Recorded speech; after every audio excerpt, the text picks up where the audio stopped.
Hi hello नमस्कार. मी अर्चना तुमचं सर्वांचं स्वागत करते माझ्या एका नवीन व्हिडिओमध्ये. तर आज बघा सकाळची नाही का सुंदर अशी सुरुवात झालेली आहे आणि सकाळच्या सुंदर सुरुवातीनंतर ना आता आपण येणं स्वयंपाकाला लागणार आहोत आणि स्वयंपाकात आज आपण काय बनवणार आहोत ते तुम्हाला मी दाखवणार आहे बघा. तर मी आज बनवणार आहे सोयाबीनची भाजी.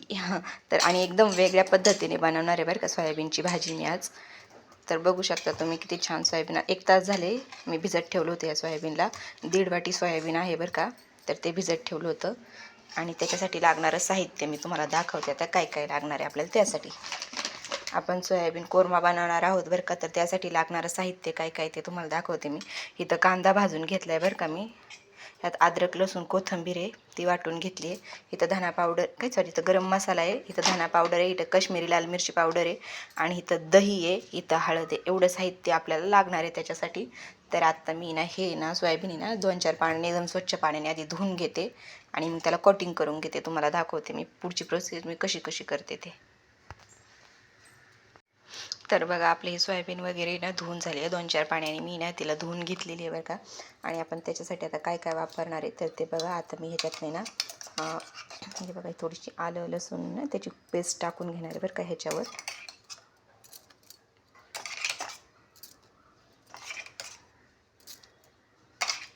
तर बघा ही पेस्ट टाकली त्याच्यात मी. त्याच्यात थोडीशी आता हळद टाकून घेणार आहे बघा. हळद टाकली आपण थोडीशी त्याच्यावर. त्याच्यानंतर ना आपण ह्याच्यात जिरा पावडर टाकणार आहोत बरं का सगळी. 1.5 चमचा जिरा पावडर टाकणार आहोत आपण ह्याच्यासाठी आणि 1.5 चमचा आपण धना पावडर पण टाकणार आहोत ह्याच्यासाठी बरं का. त्याच्यानंतर थोडासा गरम मसाला टाकणार आहोत. गरम मसाला थोडा कमीच टाका बरं का. गरम मसाला कारण की आपल्याला अजून वाटण पण काढायचं आहे, त्यात पण हे सगळी सामग्री जाणार आहे आपली. त्याच्यामुळे सगळे ना व्यवस्थित मापाने टाका. आणि त्याच्यानंतर आपण ना काश्मीरी लाल मिरची पावडर टाकणार आहोत बरं का त्याच्यासाठी. तर ही आपली काश्मीरी लाल मिरची पावडर आहे आणि चवीनुसार थोडंसं मीठ टाकून घेऊ. हे थोडंसं मीठ टाकलं.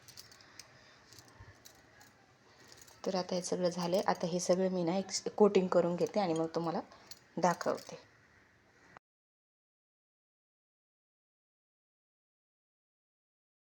तर बघा आता मी ना हे छान असं कोटिंग करून घेतलेलं आहे बरं का. आणि इथे कढई ना तापायला ठेवलेली. त्याच्यामध्ये आता मी तेल टाकणार आहे आणि ही सोयाबीन आहे ना आपली ही त्याच्यामध्ये मी ना तळून घेणार आहे. तर बघा आता पुढची प्रोसिजर. त्यासाठी मी आता वाटण काढून घेते तोपर्यंत. मग तुम्हाला वाटण दाखवते वाटणात काय काय मी टाकणार आहे ते. सॉरी माझ्याकडनं मला वाटलं व्हिडिओ चालूच झाला मी वाटण टाकताना, पण व्हिडिओ काही चालू झाला नव्हता. त्याच्यामुळे काय काय टाकलं ते मी आधी व्हिडिओ शूट करत होते पण मला कळलंच नाही व्हिडिओ बंदच आहे म्हणून. आणि मी आपलं असंच बोलत राहिले मी काय काय टाकलं वगैरे. पण मी ह्याच्यामध्ये आता तुम्हाला परत सांगते मी ह्याच्यात काय काय टाकलं. अद्रक लसूण कोथिंबीरची जी पेस्ट आपण त्याच्यात टाकली होती ना कोटिंगमध्ये, ती शिल्लक राहिलेली कोटिंगमधली ह्याच्यात मी तशीच ठेवली आणि ती वाटणात घेतली. आणि हा भाजलेला कांदा घेतला आणि दही घेतलं आहे बघा. मी मगाशी जे दाखवलं होतं ना तुम्हाला हे ते दही घेतलं आहे मी त्याच्यामध्ये थोडंसं. ते अद्रक लसूण आणि कोथिंबीर दही आणि हा भाजलेला कांदा आणि गरम मसाला, धनाजिरा पूड आणि लसूण धनाजिरा पूड आणि हळदी पावडर आणि काश्मीरी लाल मिरची पावडर एवढं सगळं घेतलं आहे मी त्या वाटणामध्ये. जेवढं आपण कोटिंगला टाकलं नाही तेवढंच आपलं वाटणामध्ये, फक्त एक्स्ट्राचं ह्याच्यामध्ये काय आहे कांदा आणि दही आहे बस. बाकी काही नाही. मसाले मात्र तेच आहेत सगळे चवीनुसार घेतलेत. आणि जेवढं तिखट तुम्हाला पाहिजे तेवढं तिखट तुम्ही घ्या. तर बघूया आपण पुढची प्रोसेस. तर मी हे वाटण वाटून घेते मिक्सरला. तर आपलं वाटण वाटून झालेलं आहे बरं का. आणि हा पसारा स्किप करा कारण की ना खेड्यागावात असंच असतं, सगळ्या आधी वस्तू घेतात आणि मग सगळं सामान वगैरे नंतर जिथल्या तिथल्या जागेवर ठेवतात बरं का. त्याच्यामुळे हा पसारा काय नोट करू नका. तर हे वाटण वाटून घेतलं आहे बरं का आपण हे सगळं. आणि इथं आपलं तेल पण तापतंय आणि आपल्याला हे त्यात आता तळून घ्यायचे, डीप फ्राय करून घ्यायचं आहे आपल्याला त्याच्यामध्ये ते बरं का. कोटिंग केलेलं सोयाबीन आहे ना तर ते आपल्याला डीप फ्राय करून घ्यायचं आहे. आणि आपल्या इकडे पीठ पण मळून झालेले आणि पिठाचे आपल्याला ह्या पराठे बनवायचे आहेत बरं का. तुम्हाला मी दाखवते कसे पराठे बनवायचे ते. लहान मुलं एकदम आवडीने खातात. आणि हे पण आहे ना तळलेलं असतं नाही, असंच तळलेलं जरी मुलांना दिलं ना लहान मुलांना आवडीने खातात बरं का. थोडं कमी ज्यांची मुलं तिखट खात नाही त्यांनी कमी मिडियम तिखट केलं ना तरी चांगलं लागतं हे. देत जा असंच नुसतं तळून मुलांना देत जा तुमच्या पण. आमच्या तर मुलं खातात त्याच्यासाठी मी सारखं काही ना काही नवीन बनवत असते मुलांसाठी. तर बघूया आता थोडंसं तेल तापते. तेल तापलं ना की मी हे त्यात तळून घेणार आहे आणि त्यातलं थोडं तेल काढून ठेवणार आहे, कारण की तळायला थोडं तेल जास्त लागतं म्हणून थोडंसं तेल काढणार, त्यातलं तेल काढणार आणि भाजीला टाकणार. थोडंसंच तेल घालणार आहे भाजीला आता, कारण की तेल नाही जास्त वापरणार मी. हे तळून झालेलं तेल तेवढंच काढून ठेवणार आहे, थोडंसंच घेणार आहे तेल मी आता. तर भेटूया आपण नंतर ना हे तळून झाल्यावर. तर बघा आपण इथे ना तेलाच्या तळून घेतोय बरं का या सोयाबीनला. तर बघूया अजून पुढची प्रोसिजर काय येते. आणि हे बघा मणीमाव आलेली आहे बरं का, ती काय शोधते काय माहिती तिथं. हे बघा मणीमाव गेली मणीमाव. आता हे ना सगळं समोरचं पटांगण वगैरे मी स्वच्छ केलं आहे बरं का. तर चला करूया स्वयंपाक आधी. तर आता हे बघा आपलं तळून झालं ना, आता आपल्याला ह्याच्यामध्ये ना वाटण टाकून घ्यायचं बरं का. आणि वाटण काय वेगळं टाकायचं ना डायरेक्ट, कारण की आपण हे तळून घेतलेलं आहे त्याच्यामध्ये हे वाटण टाकून द्यायचं. जेवढं आपण वाटलं तेवढं वाटण टाकून घ्यायचं. मला एक हाताने काय मोबाईल पण धरायला येणार बरं का व्यवस्थित. काय करता आता कोणीच नाही आहे मोबाईल धरायला, तर मी ॲडजस्ट करते माझं मी.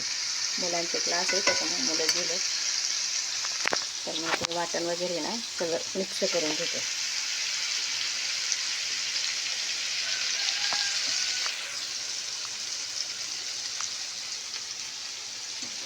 तर आता हे वाटण बघा मी थोडंसं मिक्स करून घेते.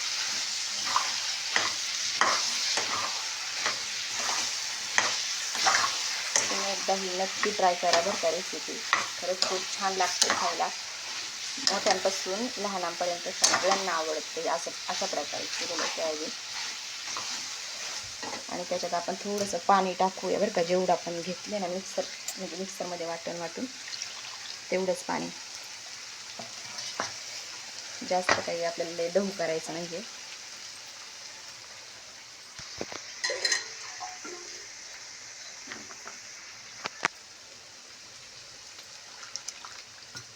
थांबा मी त्याच्यामध्ये थोडंसं पाणी टाकून घेते, तुम्हाला दाखवते मी.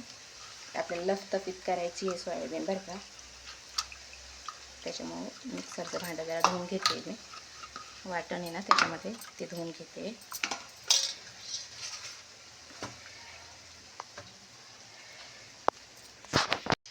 तर आता आपण हे धुतले बरं का भांडं आणि त्यातलं पाणी टाकून घेतले बरं का. त्याच्यामध्ये आपल्याला जेवढं पाहिजे तेवढंच पाणी टाकायचं आहे, लय पाणी टाकायचं नाही, थोडंसं लफतफीत करायचं आहे आपल्याला.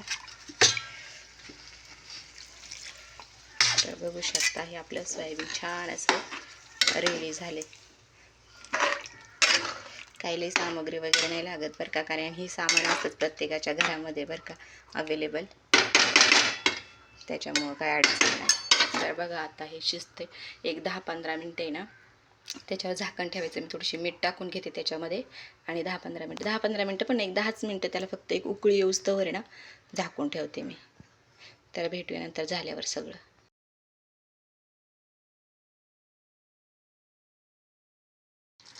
तर बघा आपला झालेला आहे इथं सोयाबीन कोरमा तयार. तर बघा कशी वाटली नाही रेसिपी मला नक्कीच सांगा बरं का कमेंटमध्ये. आणि आता मी एक पराठा करणार आहे बरं का, तो थोडा वेगळ्या पद्धतीचा आहे, तर तो पण मुलांना आवडतो. त्याच्यासाठी तुम्ही पण एकदा ट्राय करून बघा. तर आपला हा सोयाबीनचा कोरमा एकदम रेडी आहे. सगळेच खातात, चपातीबरोबर भाकरीबरोबर कशाबरोबर खा, एकदम छान लागतो आणि मस्त लागतो. लहान मुलांपासून मोठ्यांपर्यंत सगळे खातात बरं का, आवडीने खातात हा. तर भेटूया नंतर नेक्स्ट ब्लॉगमध्ये.